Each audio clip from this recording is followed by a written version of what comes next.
Ruchka oling, qalam oling, yozib qo'ying. Katta harflar bilan. Say I have no reason just to get fired up.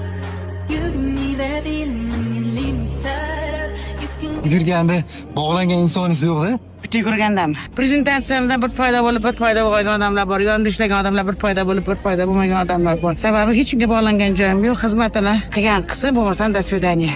Bilasizmi? Eng muhim, ruchka oling, qalam oling, yozib qo'ying.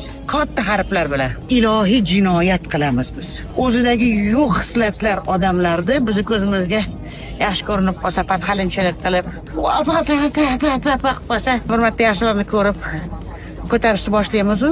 Alloh undan keyin aytadi-da, "Men unga bermaganman, ko'rmaganda sen ko'rdingmi?" deydi-da. Shu odamni sen ko'tarding, o'shani balosini o'zing yeb qo'yapti deydi-da.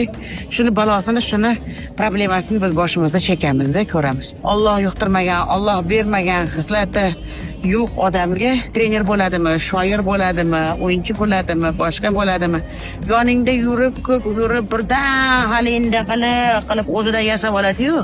Bir tinga qimmat odamlar. Meni uchun ijtimoiy qilmadi. O'zini manfaati uchun meni ismimni oqlab o'tishga harakat qiladi. Vaholanki ism hech narsa bermaydi. Ilohiy kuchlarga aralashib qo'ygan odamlar ham meni qilgan xatoimni qilmaylar. Alloh hammaga nima xislat bergan, nima fazilat bergan va unga nima kerakligini o'zi biladi. O'zi beraveradi kerak bo'lsa, aralashmaylar. Biz esa sportda davom etamiz.